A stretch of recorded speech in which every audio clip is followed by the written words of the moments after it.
Assalamualaikum warahmatullahi wabarakatuh. Bismillahirrahmanirrahim. Alhamdulillahirabbil alamin. Wassalatu wassalamu ala Rasulillah wa ala alihi wa sahbihi ajmain. Bersama saya dalam edisi isu-isu khas pada kali ini, kita bicara tentang gelora politik Selangor. Bersama saya ialah Tuan Haji Insinyur Izham Hashim, ahli jawatankuasa pimpinan Amanah Nasional yang juga merupakan pengerusi Parti Amanah untuk negeri Selangor. Dan saya kira beliau adalah orang yang tepat untuk membicarakan tajuk kita pada kali ini.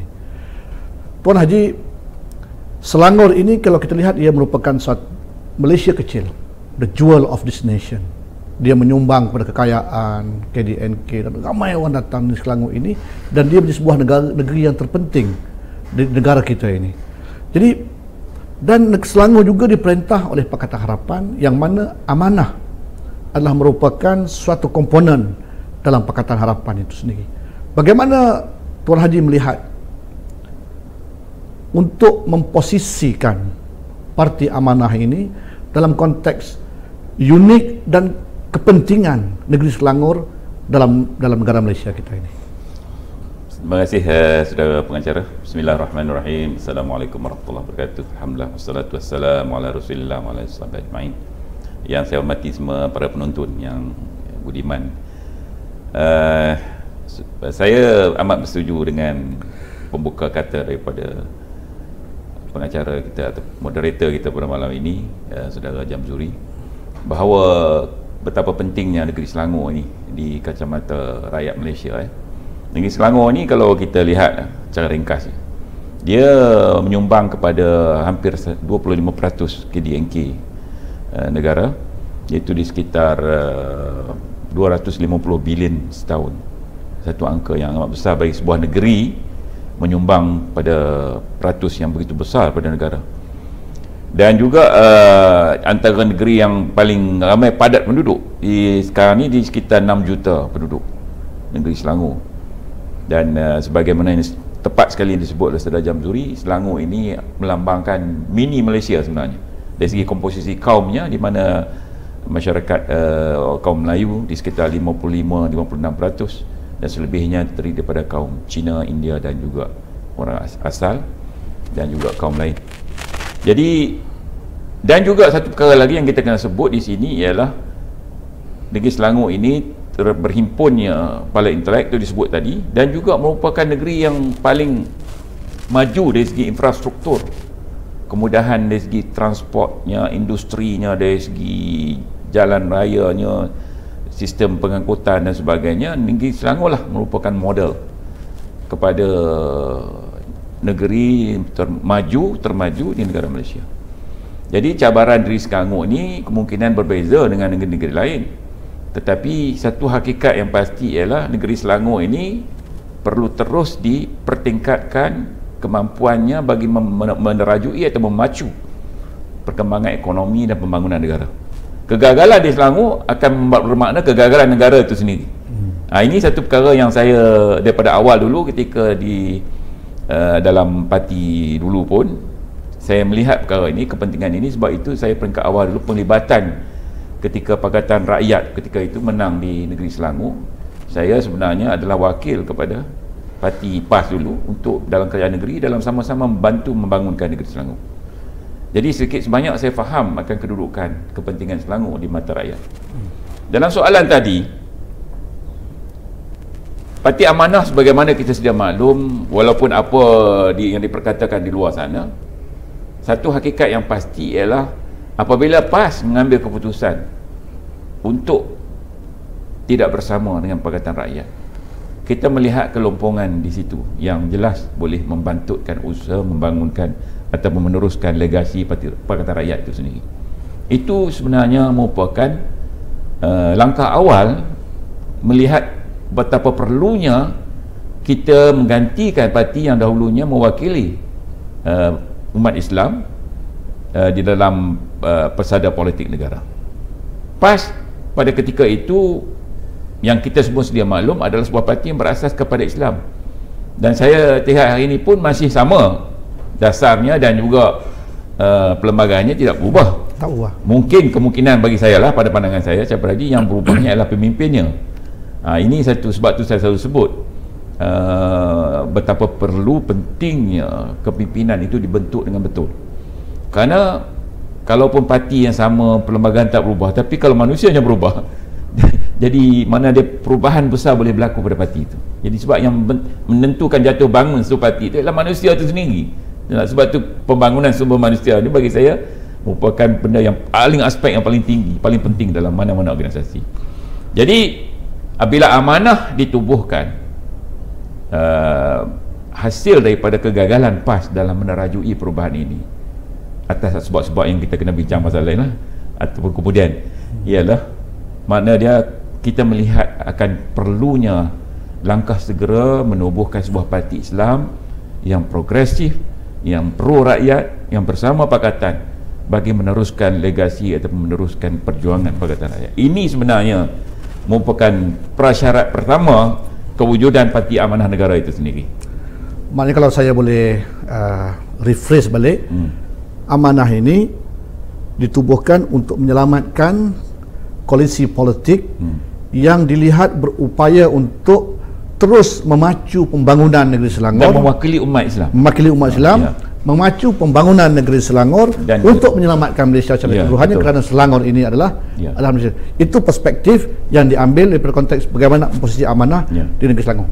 Tuan Haji, 8 hari bulan Mac 2008, satu sejarah besar di negeri Selangor, jatuhnya pentadbiran kerajaan BN. Dan sekarang 2017, 9 tahun telah berlalu pemerintahan Pakatan Rakyat, 2 penggal di Selangor, dan Tuan Haji sendiri terlibat secara langsung. Bagaimana Tuan Haji melihat dalam tempoh 9 tahun ini, apakah tak payah compare lah dengan yang sebelum itu, tapi dari sudut aspirasi untuk membina sebuah pentadbiran kerajaan yang benar-benar pro rakyat, yang ada agenda reform, sejauh mana Haji melihat di Selangor ini telah? Itu suatu soalan yang bagus. Saya sebenarnya memang terlibat langsung dalam pentadbiran negeri Selangor. Sehingga hari ini pun saya masih lagi ahli majlis. Dan saya sebenarnya secara umumnya kita boleh sebut, memang nampak banyak kebaikan selepas hasil daripada kemenangan di Pakatan Rakyat dan kini Pakatan Harapan. Kita nampak banyak perubahan-perubahan. Dan perubahan yang paling ketara sekali ialah kita lihat kerajaan yang diwujudkan oleh Pakatan Rakyat dan Pakatan Harapan sekarang ni, dia sangat pro rakyat. Ini satu benda yang tidak dapat dinafikan. Malah kalau kita lihat sendiri BRIM tu sendiri, kita lihat ni, bila BRIM tu mula diperkenalkan pada tahun 2010 ke 9 atau 10 kata silap saya, selepas kerajaan Pakatan Rakyat menang di Selangor dan juga Pulau Pinang. Kerana kejayaan apabila kita memerintah Pulau Pinang dan Selangor, terutamanya lah, ada negeri lain pun ada lah, tapi 2 ni yang paling ketaranya ialah bagaimana sikap kerajaan dalam membantu rakyat. Contohnya pemberian air percuma yang sebelum ni tak pernah dibuat oleh Kerajaan Barisan Nasional. Malah ketika itu kita ingat lagi, Ketua Pembangkang dalam sidang Dewan Undangan Negeri, Dewan Negeri Selangor yang pertama selepas 2008, iaitu Datuk Seri Haritoyo, dalam ucapannya memberikan tempoh Selangor 6 bulan saja sebelum bankrupt kerana telah melaksanakan program air subsidi percuma ni. Kerana dia kata memang kosnya tinggi, beratusan juta untuk menampung air percuma pada rakyat. Dan kita boleh lihat program-program lain yang pro rakyat, seperti pemberian wang ketika berlahir di Pulau Pinang diberi wang RM200, tapi di Selangor dia laburkan. Kemudian usia emas apabila meninggal RM2,500, RM2,500. Kemudian program-program lain yang sekarang yang terbaru, Peduli Sihat, RM500 setiap keluarga. Jadi program-program jom shopping, bas percuma yang ratusan juta ringgit dibelanjakan kepada rakyat yang sebelum ini Barisan Nasional tak pernah buat. Jadi sebenarnya BRIM bagi saya, pandangan peribadi saya, ialah ni respon kepada kejayaan yang dibuat oleh Pakatan Rakyat dalam memberikan tawaran ataupun kebajikan penuh pada rakyat ni, menyebabkan mereka merangka satu skim nak bagi wang balik pada rakyat. Itulah BRIM datang. Dan memang ada nampak impaknya kepada, sebab sebelum ni BN tak pernah bagi duit macam tu pada rakyat, kecuali bila time pilihan raya lah. Kalau saya boleh kategorikan Haji, pemberian BRIM, air percuma.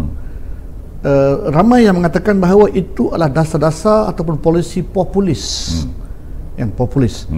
Jadi apakah maknanya Pakatan Harapan akan meneruskan polisi-polisi yang berasaskan populis ini, ataupun kita akan lebih ke hadapan daripada sudut untuk melahirkan polisi-polisi yang lebih sustainable?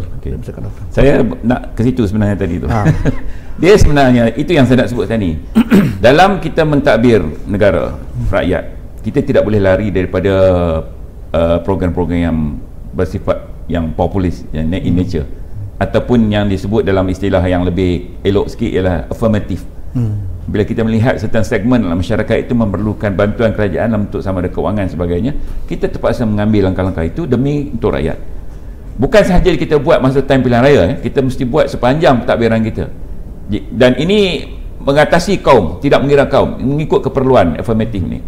Itu saya rasa kerajaan mana dalam dunia pun akan buat itu. Adakah kita menyatakan apabila pendidikan percuma di Jerman, di Scandinavian, negara-negara Skandinavia, maka kita mengatakan populist issue tidak bagus? Kerana apa? Itu merupakan satu daripada tujuan kerajaan itu sendiri, membantu rakyat. Tapi dalam masa yang sama, saya menyebut sini, itu yang saya nak sebut tadi, kegagalan kita lagi, yang masih kita gagal lagi dalam mentadbir negeri-negeri ini, mungkin disebabkan kekangan bajet dan sebagainya, ialah langkah-langkah yang lebih bersifat struktural. Strukturnya itu yang bersifat makro. Macam di Selangor, kalau kita lihat apa sebenarnya yang menjadi matlamat perancangan jangka panjang kita untuk Selangor. Sekarang ni kalau kita lihat, kita bergantungan besarnya kepada perkhidmatan dan juga industri. Di sekitar 58% gitu industri, 30% lebih itu adalah untuk services, perkhidmatan, dan pertanian hanya 3%. Yang menyumbang kepada KDNK hanya 3% di bahagian di sektor pertanian. Jadi soalan yang sekarang ni, ke mana kita hala tuju Selangor? Adakah kita akan terus begini, dan juga kita akan menyusun semula bagaimana dari segi sumber pendapatan negeri dan juga akan translate kepada sumber pendapatan rakyat. Dan kita tahu di Selangor ni kepadatan penduduk yang tinggi menyebabkan juga ramai keluaran daripada universiti dan pelajar pun tinggi di Selangor. Kemana mereka? Dan kajian itu yang kita buat baru ni, saya tak ingat berapa jumlahnya, tapi dalam 30 ribuan pelajar yang kelepasan daripada tingkatan 5, tapi mereka tu bukan semuanya masuk APTA, APTS. Kemana mereka? Adakah kita menyediakan satu program yang sesuai bagi kerjaya mereka dalam meningkatkan pendapatan mereka dan sebagainya? Dalam keadaan sekarang kita tahu anak-anak muda tertekan. Maknanya perlu kepada satu blueprint yang lebih komprehensif. Saya dalam kita dalam perniagaan itu kita sebut business plan untuk 5 tahun, 3 tahun, 5 tahun ke depan. Ini yang masih gagal diwujudkan di Selangor. Saya melihat kalau kita ke depan ini, dalam kita menyediakan perancangan untuk pilihan raya akan datang, kita mesti menyediakan kepakaran yang mencukupi untuk kali ini bagi kita address ataupun mencari jalan bagaimana perkara ini dapat diatasi. Dan juga bagaimana Tuan Haji melihat untuk mencapai keseimbangan, untuk memelihara kepentingan segmen-segmen yang berbeza di kalangan rakyat. Saya ambil contoh gerai-gerai, warung-warung dan seumpamanya. Kita lihat terlalu banyak. Kemudian bila orang komplain, penguatkuasa akan datang roboh. Jadi isu pula. Lepas 2-3 bulan datang balik. Dan ada orang kata ini nak bagi rezeki, orang nak berniaga. Pada masa yang sama orang kata dia akan menyebabkan sistem perbandaran kita tidak terurus dengan baik. How to strike the balance? Tuan Pani moderator ni memberikan tajuk yang khusus, yang sebenarnya saya yang dalam ahli-ahli majlis hadapi almost setiap hari isu-isu begini. Saya bagi contoh, saya selalu sebut dalam mesyuarat-mesyuarat di masa di Subang Jaya dulu ataupun di Shah Alam. Saya kata kalau seseorang itu berniaga, kita saman dia setiap hari, setiap minggu, dan dia masih di situ, bermakna apa tu? Bermakna dia memang betul-betul memang nak berniaga. Dia memang nak berniaga. Kalau dia tak nak berniaga, dia takkan sanggup duduk situ sebab asyik kena saman je, asyik kena tiket, asyik compound. Jadi dia tunggu situ, mana dia nak berniaga. Tanggungjawab kita sebenarnya bukan setakat menyaman datang merampas gerai dia, mencari jalan bagaimana dia dapat berniaga. Ini sikap positif yang kita perlu ada di peringkat penjawat-penjawat awam. Sepatutnya kita begitu. Dan saya beritahu, ada aduan ni memang betul. Contoh, saya bagi contoh. Gerai ni sebenarnya dia akan buka di tempat-tempat tertentu, di mana-mana yang ada pelanggan lah. Dan dia tidak ada kos yang tinggi. Dia hanya gerai, dia bayar lesen pun murah, permit dia pun murah, dia tak perlu bayar sewa apa-apa lain, dan dia pacak di situ dan dijual dengan harga yang murah lah. Tentu sebab kos overheadnya pun rendah. Yang sewa sebelah itu restoran, dia kena bayar sewa yang tinggi, permitnya tinggi dan sebagainya, kos elektrik, air dan sebagainya tinggi, dan dia pelanggannya ramai akan pergi ke gerai ni. Katakan makanan sama sedap, bagaimana dia nak selesai isu sewaan, gaji pekerja dan sebagainya, sedangkan dia ni jual lebih murah? Tentu pelanggan akan datang sini, tambah dalam kesempitan hidup ini, kos hidup yang sara hidup yang tinggi, mereka akan tertumpu kepada sistem gerai ini. Jadi menyebabkan aduan yang besar datang daripada pihak restoran. Jadi kita boleh selesaikan dengan mencari tempat yang agak jauh daripada restoran-restoran ini, tapi kadang-kadang tidak disetujui oleh gerai-gerai ini kerana dia kata tak ada orang. Jadi ini sebab salah kita. Yang keduanya, kebanyakan gerai-gerai ini dikuasai oleh orang asing. Jadi yang menjadi kepayahan kepada kita ialah apabila kita pergi buat serbuan untuk orang asing, memang tidak dibenarkan berniaga gerai-gerai ini, tidak boleh. Tak ada permit lah kan? Kita keluarkan permit. Tapi bila datang, dia kata, tuan, saya hanya pekerja, saya punya bos pergi semayang. Tiap-tiap kali datang pergi semayang, kita tak boleh nak buat apa, sebab dia pekerja, dia ada permit pekerja, dan dia kata dia bukan milik dia. Dan ada di kalangan orang tempatan yang bersedia untuk menjadi tauke atas angin kerana dapat pendapatan yang komisen setiap bulan hasil daripada kerja mereka ini. Jadi dan yang ketiganya masalah ialah kebersihan. Kebersihan pertama, pekerja-pekerja ini, kebanyakan yang illegal ini, dia tidak ada suntikan, saya tak ingat apa nama tu, untuk orang yang nak berurusan dengan makanan ni, maka ada disuntikan itu. Yang kedua kebersihannya merata-rata dibuang dalam longkang dan sebagainya. Jadi memang kita menghadapi masalah dalam menguruskan perkara-perkara ini, tapi saya berkeyakinan benda ini dapat ditangani dengan kita menyediakan satu perancangan jangka panjang dari segi penempatan penjajah-penjajah ini, dan juga latihan dan kursus yang sesuai kepada mereka untuk membangunkan mereka ini. Sebab tu kita kena melihat perkara ini secara holistik. Kita tidak boleh melihat satu perkara ini dalam keadaan yang ada terpisah-pisah begitu. Sebab itu kena state ataupun kerajaan negeri kena memiliki satu dasar yang jelas dari segi pembangunan usahawan. Bukan saja usahawan yang besar, usahawan yang kecil ni pun perlu dibangunkan dengan betul supaya mereka dapat terus menyara kehidupan keluarga mereka. Itu yang saya lihat. Tuan Haji adalah seorang ahli majlis, Majlis Perbandaran Subang Jaya sekarang ni, yang di kawasan, saya boleh katakan kawasan bandar. Dan Tuan Haji melihat sendiri kemiskinan bandar ini, apakah suatu yang prevalent, yang merupakan, yang memerlukan kepada suatu tumpuan khusus pentadbiran kerajaan negeri, ataupun sebenarnya masalah kemiskinan ini hanya lebih relevan di kawasan luar bandar. Dan pengalaman Tuan Haji sebagai ahli majlis, apa polisi-polisi yang barangkali boleh dirangka di peringkat pentadbiran kerajaan negeri untuk address the issue of kemiskinan bandar ini?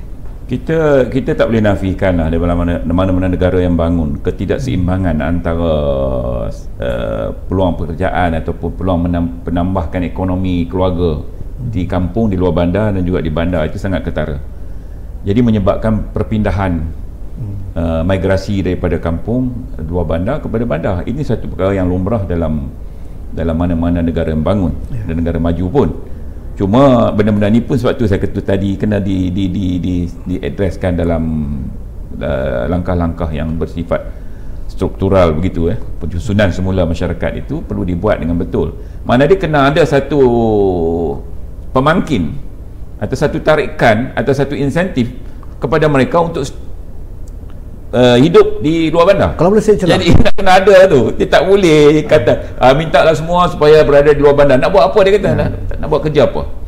Kalau boleh saya celah sikit, tentang apakah enactment ataupun peruntukan undang-undang yang digubal di peringkat Dewan Undangan Negeri sudah memenuhi untuk address isu-isu yang berkenaan perkara ini. Tak ada sebenarnya isu-isu benda ni pun tidak ada boleh diuruskan dalam bersifat perlembagaan atau undang-undang. Sebenarnya dia tidak boleh begitu. Sebab apa? Kita tidak boleh paksa seseorang untuk duduk di tempat dia tu. Ini dah jadi macam sistem diktator komunis je. Kamu lahir je, kamu tinggal itu sampai mati.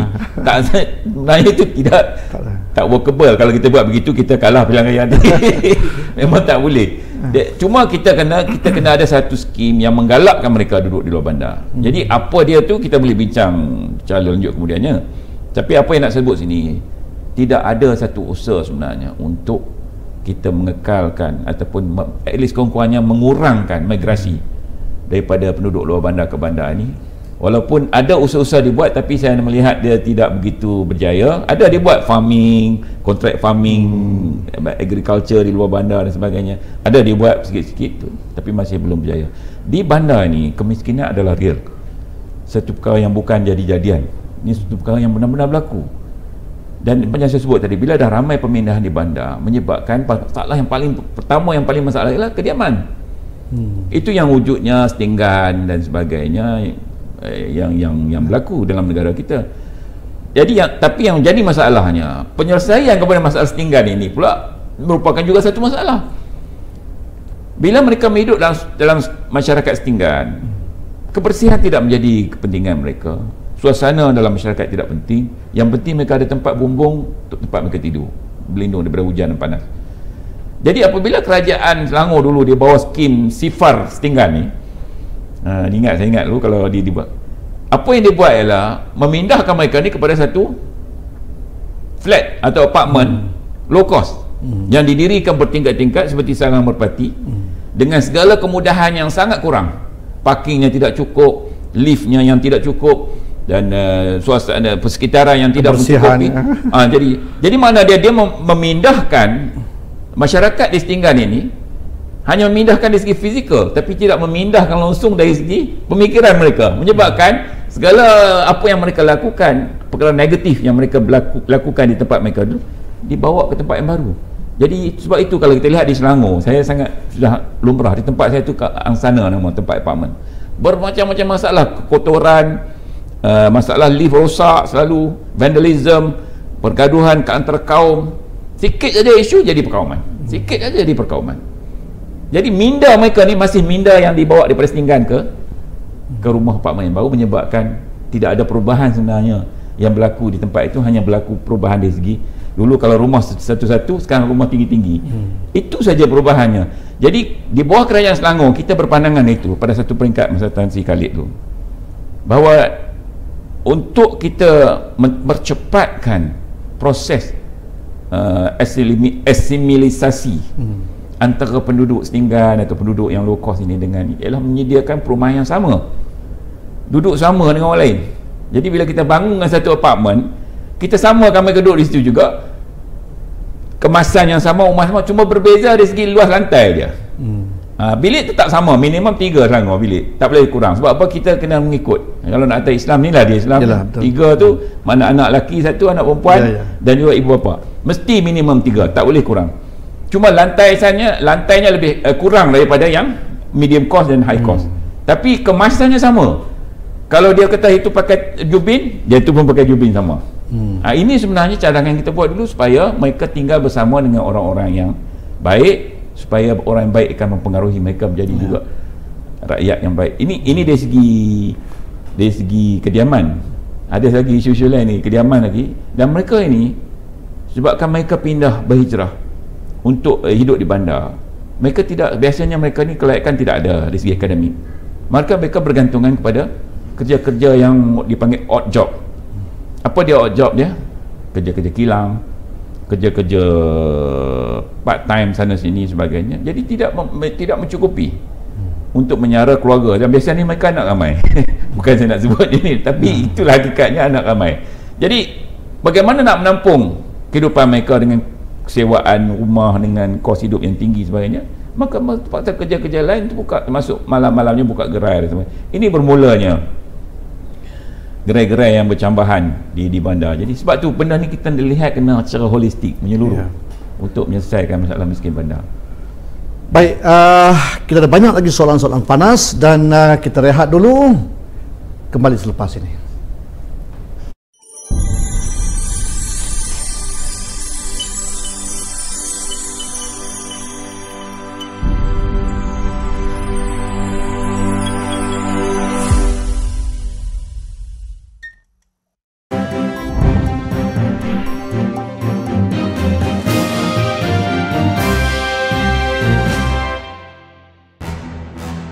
Ketika hubungan antara PAS dan UMNO semakin mesra apabila Presiden PAS dan Datuk Seri Ahmad Syabri Cik hari ini dilihat bersama dalam satu program di Marang, Terengganu. Pakatan Harapan pula dilihat sedang fokus untuk membentuk sebuah pakatan yang mantap bagi melawan UMNO Barisan Nasional. Semalam, YB Rafizi telah mempamerkan logo-logo pakatan yang telah disenarai pendek untuk diundi. Namun, kesemua logo itu telah mendapat kritikan daripada rakyat Malaysia. Bagaimanapun, Pakatan Harapan hari ini menyambut baik kesemua teguran dan kritikan yang diterima daripada orang ramai berkaitan pilihan logo yang telah disiarkan semalam. Dalam satu kenyataan media hari ini, Pakatan Harapan berkata pihak mereka kini membuka ruang seluas-luasnya kepada orang ramai untuk menyumbang idea dengan mengemukakan rekaan logo mereka untuk digunakan dalam pilihan raya akan datang. Bagi yang berminat untuk menghantar logo rekaan masing-masing, bolehlah emailkan logo ciptaan mereka ke alamat email logo@pakatanharapan.my sebelum jam 10 pagi 9 Mei 2017.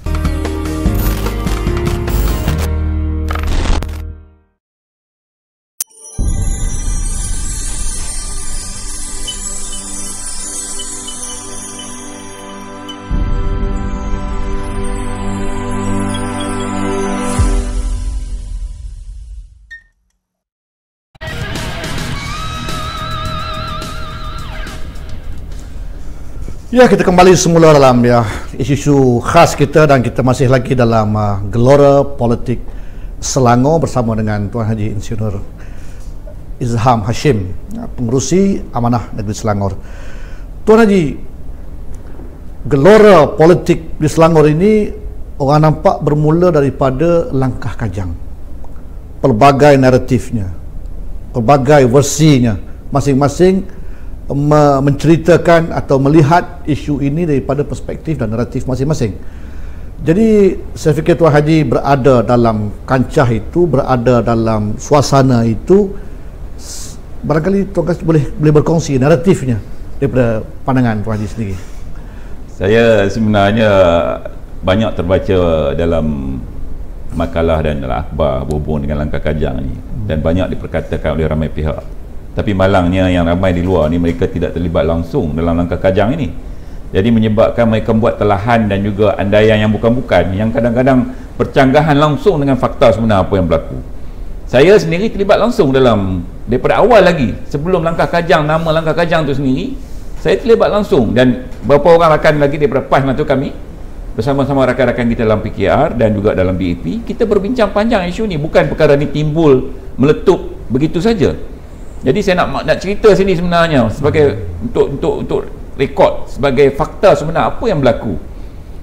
Ia berlaku lebih awal sebenarnya, iaitu apabila kita menang besar pada 2013, PRU 13. Dan kita telah berbincang dan kita bersetuju akhirnya, untuk pendekkan cerita, bahawa Tan Sri Khalid perlu dilanjutkan. Tapi kita memberi tempoh pada beliau setahun untuk beliau memperbaiki beberapa perkara dalam pentadbiran dan dalam hubungan dari segi parti. Kita kena akui lah, walaupun Tan Sri Khalid Ibrahim ada melakukan banyak kebaikan, tapi ada juga kelemahan-kelemahan yang kita minta dia selesaikan. Dan kita bertemu dengan beliau dan beliau bersetuju untuk memperbaikinya. Dan kita beri tempoh setahun. Kalau dia berjaya mengikut, bersetuju untuk memperbaikinya, maka kita kata dia boleh terus sambung. Malangnya ini tidak berlaku, dan apabila tempoh setahun itu hampir sampai, maka pihak kami di Pakatan Rakyat di kedai wakil-wakil parti ini, kami berbincang dan kita merasakan sudah tiba masanya. Kita perlukan masa 3 tahun sebelum pilihan PRU 14 untuk kita showcasekan Selangor atau menjadikan Selangor ni betul-betul model Malaysia yang kita nak bangunkan. kalau kita diberi mandat dalam PRU14 nanti. Jadi kita berbincang dan kita yakin pada masa itu bahawa Tan Sri Khalid tidak mampu untuk membawa matlamat atau mencapai matlamat ini, nak showcasekan Selangor sebagai model Malaysia. Jadi apabila kita bincang peringkat awal ni dan kita maklum pada Datuk Seri Anwar ketika itu, Seri Anwar masih bebas di luar, kita bincang beliau dan kita cadangkan supaya kita adakan supaya beliau menjadi Menteri Besar Selangor. Jadi kata keadaan tamu yang keluar mulut dia, korang gila ke? Ini perkataannya.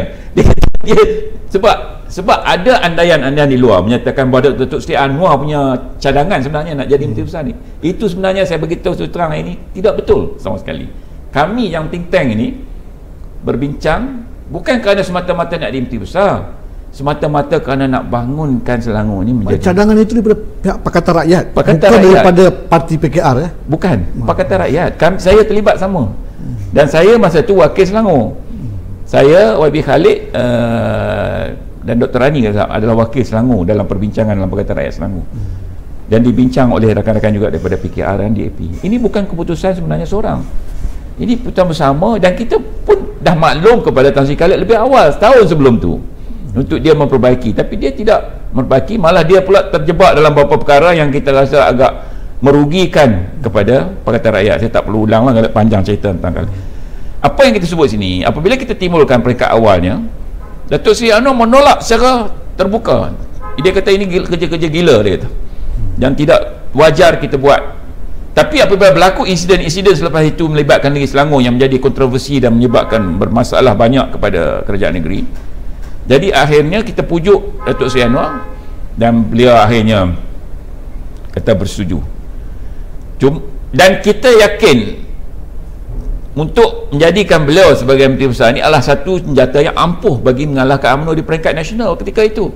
Kerana apa saya kata senjata yang ampuh? Kerana bila saja kita menyebut begitu cadangan kita tu, mungkin itu kesilapan kita lah mengumumkan terlalu awal.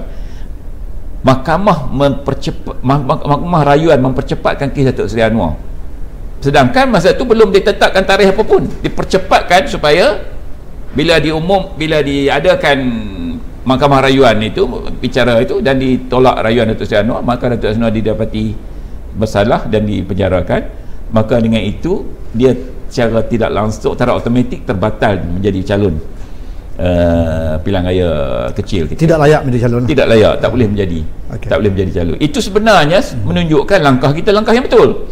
Kerana UMNO Barisan Nasional segera mengambil tindakan melalui Mahkamah Rayuan. Dan saya nak beritahu, ketika kita umum tu, selepas itu kita tidak tentukan don mana sebenarnya untuk nak ganti, nak bagikan Datuk Seri Anwar bertanding tu. Jadi adalah beberapa don yang kita lihat yang kita rasa agak selamat untuk Datuk Seri bertanding. Tetapi bila perkara dimaklumkan kepada YB PKR, yang YB kita di Lee kalau tak nama di Kajang, dia segera menawarkan kerana dia ketika itu pun nak menumpukan kepada perniagaan ataupun guaman. Saya tadi ada firma guamannya. Jadi sesuai itu yang jadi Kajang. Dia tidak semestinya Kajang, bukan kata Datuk Seri minta Kajang, tidak. Itu kita yang usahakan. Dan bila itu dibincang, tujuannya tidak lain sebenarnya. Bukan tujuannya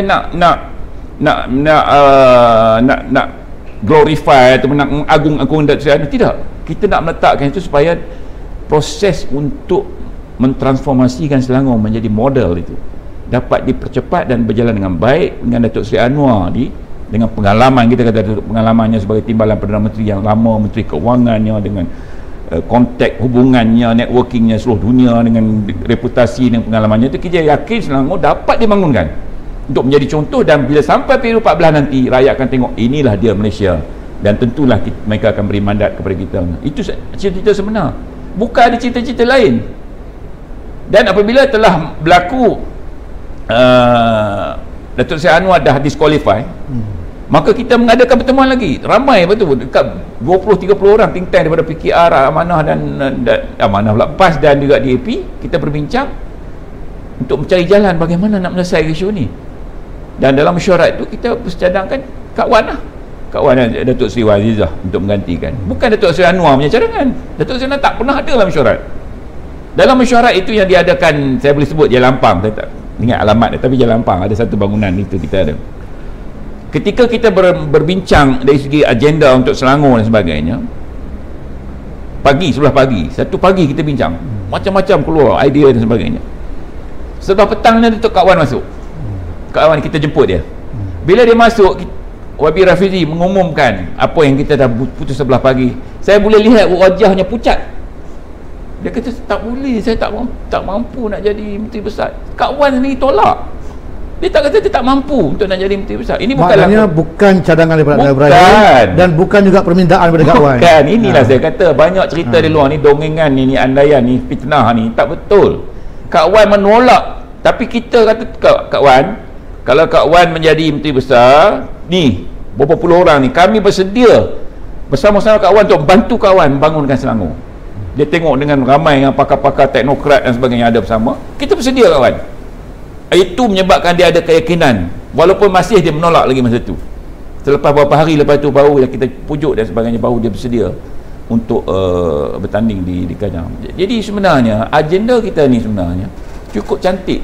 Sebab itu kita lihat agenda untuk kita nak showcasekan Selangor ni telah disekat oleh UMNO Besar Cina melalui pertamanya Datuk Seri Anwar, lepas tu Kak Wan. Walaupun kita tahu ada dengan istana tu, tapi tak apalah. Bagi saya, usaha sebenarnya dibuat secara terancang untuk menyekat Datuk Seri Anwar sebagai Menteri Besar Selangor, kerana mereka tahu akan kekuatan yang ada pada Datuk Seri Anwar dan juga dengan gandingan teknokrat kumpulan dan pakar ini akan membantu beliau untuk membangun Selangor menjadi real model benar untuk Malaysia akan datang. Ini sebenarnya langkah Kajang, bukan cerita lain. Itu semua banyak, itu semua cerita-cerita yang tak masuk akal dan sebagainya. Itu yang saya lalui, saya lalui sendiri.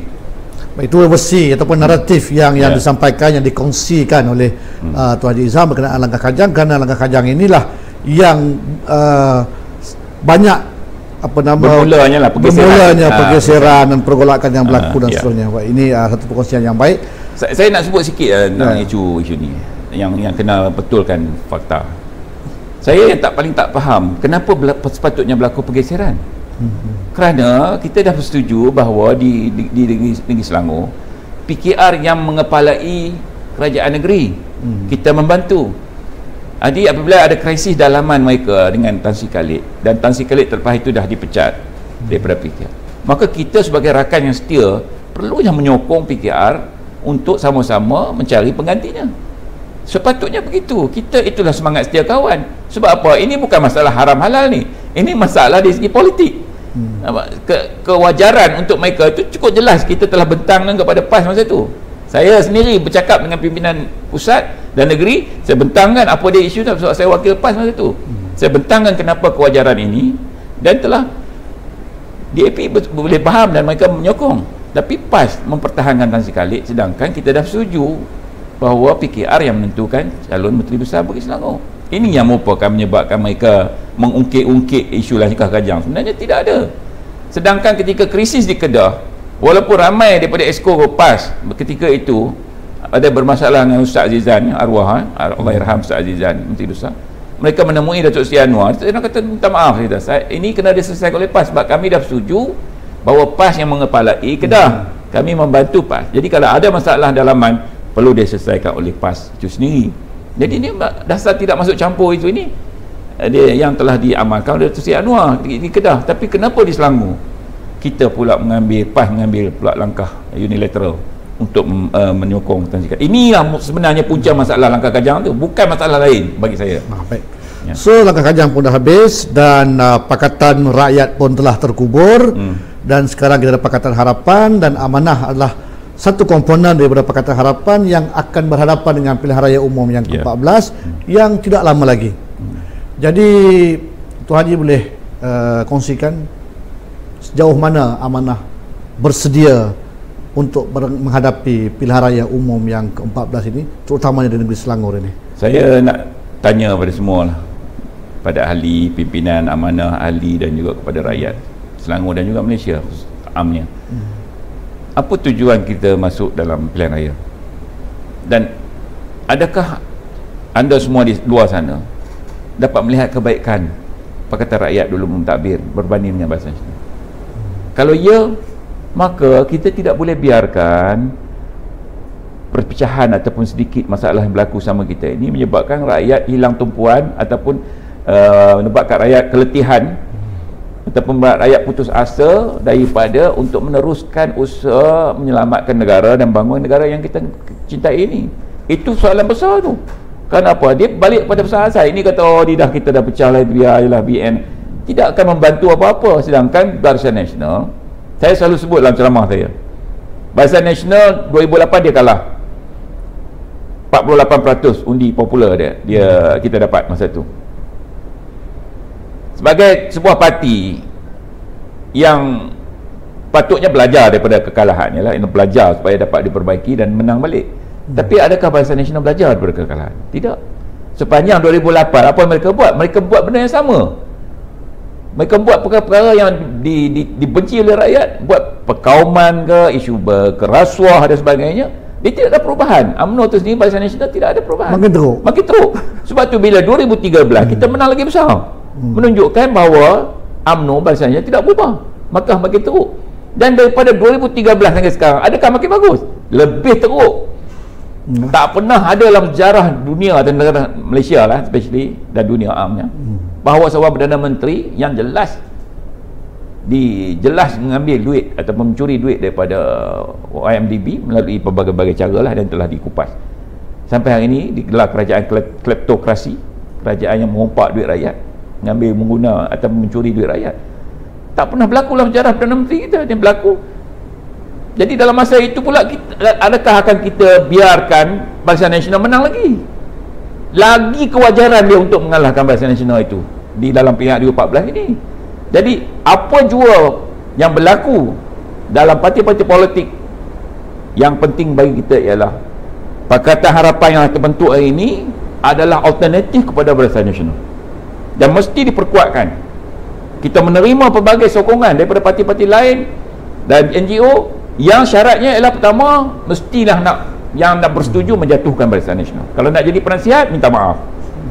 Kalau dia penasihat, tak payah masuk politik. Kita dalam politik, kita nak menjadi alternatif kepada kerajaan, sebab kita dah setuju tadi bahawa UMNO Barisan Nasional tak akan berubah. Macam mana kalau dia tak boleh berubah, kamu nak jadi penasihat dia? Jadi kita nak gantikan dia dengan harapan kita, bila kita gantikan UMNO Barisan Nasional dan mereka kalah, mereka akan berubah. Sebab selagi mereka menang, mereka tak berubah. Jadi kita nak gantikan supaya mereka berubah. Kita pun nak pembangkang yang kuat dalam kerajaan demokrasi yang vibrant, yang bagus, yang hebat. Dia pembangkang kerajaan kena kuat. Dia tak boleh pembangkang terlalu lemah, sifar dan apa, tak boleh. Sebab apa? Dia tak ada check and balance, tak ada apa dia panggil, semak imbang. Tak ada semak imbang. Kita perlukan BN juga menjadi pembangkang yang kuat. Jadi biar mereka kalah supaya mereka dapat membuat perubahan dan juga membuat transformasi dalam dalaman mereka untuk buat perubahan. Jadi hakikatnya saya nak sebut sini, kita tidak ada pilihan. Dia tidak boleh ada pembangkang kedua, pembangkang ketiga. Dia ada satu je pembangkang yang alternatif untuk mengalahkan Malaysia. Dan pembangkang yang paling kuat sekarang yang bergabung untuk menjatuhkan Barisan Nasional dan menjelaskan berkali-kali bahawa mereka akan menentang Barisan Nasional dan setiap hari diserang oleh Barisan Nasional ialah Pakatan Harapan.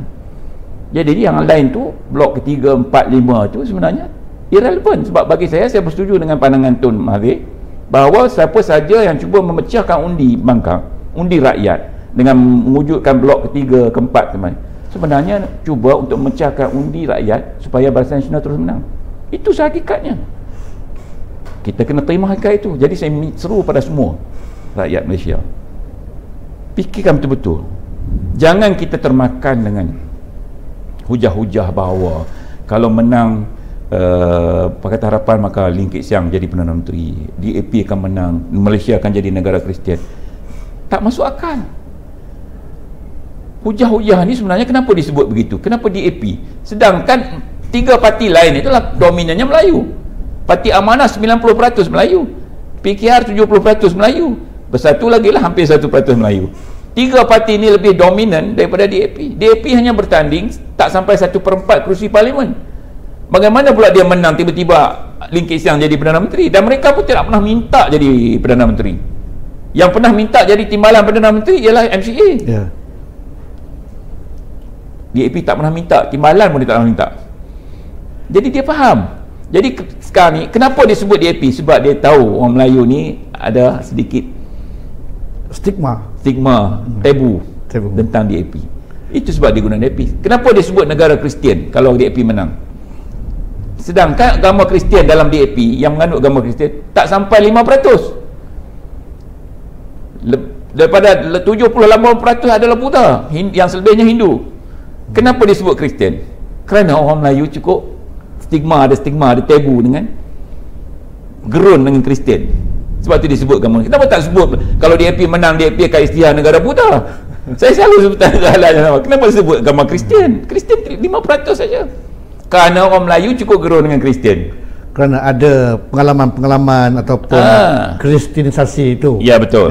Cerita-cerita lah kristianisasi. Gitu. Jadi sekarang ni mainan dia ialah mainan perkauman, mainan agama. Sedangkan DAP dengan kita dalam Pakatan Rakyat dulu, PAS pun ada bersama masa tu. Ketika kita tanda tangan perjanjian polisi dasar bersama dalam Pakatan Rakyat dulu, ialah bahawa dia menerima semua dalam perlembagaan negara, termasuk isu raja perlembagaan, isu bahasa Melayu, bahasa kebangsaan, Islam, agama persekutuan, isu hak-hak orang Melayu dan sebagainya. Semua dipersetujui oleh DAP. Apa isunya? Malah DAP, bukanlah kita nak puji DAP ni, adalah kelemahan-kelemahan dia, tapi dalam lagu nyanyiannya lagu bahasa Melayu. Dan bahasa yang diguna dalam dia punya apa dia panggil tu? Simposium, bukan apa? Kongresnya bahasa Melayu. Terkejut Tun M bila kali pertama hadir kongres DAP, terkejut dia. Bahasa yang digunakan dalam perbahasan dan sebagainya bahasa Melayu. Dia tidak menggunakan bahasa lain. Jadi perkara-perkara begini kita kena faham bahawa agenda mereka ni sekarang ni ialah untuk menarik sokongan Melayu dan orang Islam, ialah menggunakan isu agama dan kaum. Satu parti menggunakan Melayu, satu parti menggunakan agama untuk menarik orang Melayu. Di sinilah saya nampak peranan amanah untuk berhadapan dengan PRU itu untuk dilute sentimen ini. Itu kalau boleh Tuan Haji, sejauh mana amanah bersedia memikul tanggungjawab ini dalam pilihan raya? Amanah sebagaimana kita sedia maklum, sebahagian besar pada ahli dan pimpinan amanah adalah daripada parti PAS dahulu yang sudah biasa dengan bukan saja aspek politik dan juga aspek pentarbiyahan rakyat, masyarakat dan sebagainya. Mereka biasa masjid, surau, program usrah, tamrin, dan perkara ini diteruskan. Kita pun ramai kalangan ustaz-ustaz dan asatizah yang dalam amanah ni yang terus meneruskan aktiviti kuliah mereka, aktiviti keagamaan mereka dengan masyarakat. Itu berterusan. Cuma apa yang cuba digambarkan, sebab nama kita tak ada nama Islam pada parti kita, maka menyebabkan kita bukan sebuah parti Islam. Ini sebenarnya satu hujah yang dangkal lah bagi saya, bahawa tak semua benda yang perlu disebut nama Islam tu. Dari segi substannya tu yang penting yang lembaga tabung haji pun tak sebut Islam. Apa lagi? Badan-badan lain lah yang kebajikan banyak yang melakukan kerja-kerja untuk Islam ni pun dia tak sebut Islam pada nama dia. Jadi apa yang penting ialah substan dia, apa yang isi kandungan perjuangan kita. Jadi perjuangan kita dah sebut dengan jelas, dasar perjuangan amanah itu Islam. Dan pendekatan kita guna dalam maqasid syariah, as-syariah. Maqasid di mana matlamat atau tujuan-tujuan syariah itu diturunkan menjadi pegangan kita. Termasuklah menegakkan keadilan. Ada yang pandangan ni Islam ni bagi dia nampak hudud, maknanya dia aspek hukuman saja. Aspek lain tak dilihat sebagai Islam. Sebenarnya Islam tu tinggi, macam i'dilu huwa aqrabu littaqwa. I'dilu, keadilan, ataupun itu adalah hampir dengan takwa. Itu sebahagian daripada syariat. Kebersihan sebahagian daripada syariat. Menentang rasuah adalah sebahagian daripada syariat. Menegakkan kerajaan yang bersih adalah sebagai syariat. Pemimpin yang adil adalah sebagai syariat. Ini yang gagal umat Islam ini, yang selalu disebut oleh Presiden Amanah, bahawa umat Islam ini tidak nampak ataupun tidak ada kesekalian antara kesepaduan antara akhlak dengan akidah. Dia bagus dari segi akidah, dari segi ibadah bagus, tapi dari segi akhlaknya jauh menepati. Ditakdirkan insya-Allah kita berdoa, kata harapan dapat kembali meneroji negeri Selangor dan ada calon-calon daripada amanah yang menang dan akan menjadi wakil rakyat. Bagaimana Tuan Haji melihat peranan amanah sebagai sebuah parti Islam yang membawa pemikiran politik Islam generasi kedua, yang membawa mesej rahmatan lil alamin? Apakah wakil rakyat daripada amanah ini hanya akan meneruskan tradisi wakil rakyat sebelum ini, ataupun ada perkara-perkara baru, gagasan-gagasan baru, agenda-agenda yang rasanya perlu untuk amanah ini ketengahkan melalui penglibatan wakil-wakil rakyat tadi? Saya kira mungkin Tuan Haji ada pandangan. Dia dalam kita punya moto perjuangan kita ada sebut amanah, selain pada amanah ialah progresif. Progresif ni dari segi literally bermakna bahawa bersedia buat perubahan. Jadi ini yang perlu kita tanamkan kepada pimpinan dan ahli kita, bahawa kita mesti menjadi kebiasaan bagi kita, menjadi kelaziman kita berfikir di luar kotak, supaya kita dapat tingkatkan kita punya prestasi kita. Mana kita tidak boleh melakukan perkara yang sama berulang-ulang dan mengharapkan perubahan dari segi hasilnya. Ini satu perkara yang kegilaan, yang insanity yang disebut oleh Einstein itu. Mana kita kena ada perubahan cara kita nak mendapatkan result atau hasil yang berbeza. Saya bagi satu contoh di Selangor yang pemerhatian saya. Satu kelemahan besar kepada mentadbiran di peringkat kerajaan negeri atau Exco ialah mereka ini dibebani dengan kerja-kerja yang bersifat seremonial. Kerja yang bersifat, orang kata apa seremonial bahasa Melayu?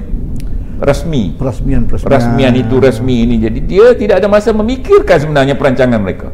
Ketika saya bertugas dengan Datuk Hassan Ali dulu, pegawai khasnya, dan juga Dr. Yunus, saya memperhatikan mereka ini memang rajin, tetapi melakukan kerja-kerja inilah daripada pagi petang. Saya tak nafikan penting menemui rakyat, saya tak nafikan pentingnya untuk kita melakukan kerja-kerja bersifat rasmi dan sebagainya. Saya tak nafikan semua ini. Macam juga Ali Malih, saya tak nafikan penting kalau tengok longkang macam mana, tengok sampah macam itu. Tapi dia ada peranan lebih besar. Peranan yang hilang saya nampak, yang kurang ataupun hilang daripada kerajaan negeri ialah aspek perancangan. Sama ada perancangan jangka panjang atau jangka pendek. Sepatutnya yang dilakukan oleh para Exco dengan bantuan unit perancangan ekonomi negeri, UPEN. Tapi tidak berlaku. UPEN ni saya lihat lebih kepada sebenarnya pelaksana saja. Dia tidak merancang. Jadi kalau kata kali ini kita berjaya meneruskan pentadbiran di Selangor, insya-Allah kita akan berjaya lah. Ada dua perkara besar yang kita kena buat. Pertama ialah kita perlu